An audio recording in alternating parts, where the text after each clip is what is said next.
የሞት ጥላ በላያቸው ላይ ያንዣበበ ነው። ይህ ገዳይ እባብ ዛሬ የደም ግብሩን ሳይወስድ አይመለስም። في نص الليل بالصحراء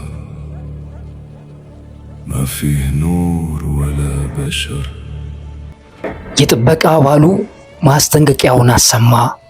በአካባቢው ገዳዩ ኬፕ ኮብራ እባብ ታይቷል። የአንዲት ንክሻው መርዝ ብቻ ሕይወትን ለማጥፋት በቂ ነው።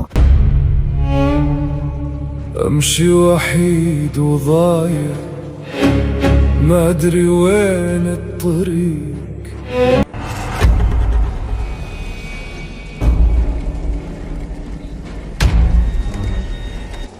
ነገር ግን ደፋሯ ንግሥት ሲዩፍት አልፈራችም። ወዲያውኑ ሰራዊቷን አስተባበረች።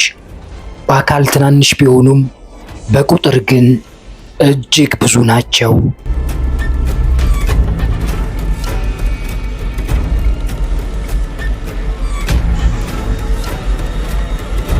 ወደ ጠላታቸው በዝግታ እየተጠጉ ሲዩፍትና መንጋዋ ድንቅ የማስፈራሪያ ስልት ዘረጉ። ኮብራው የማየት አቅሙ ደካማ ነው። ስለዚህ ጎን ለጎን ተሰልፈው ለጥቃቱ በአንድነት ቆሙ።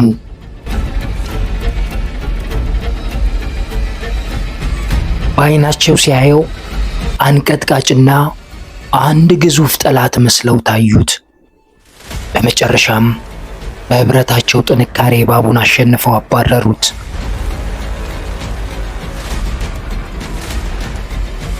ነገር ግን ይህ ድል የመጣው ዋጋው ከባድ ነው።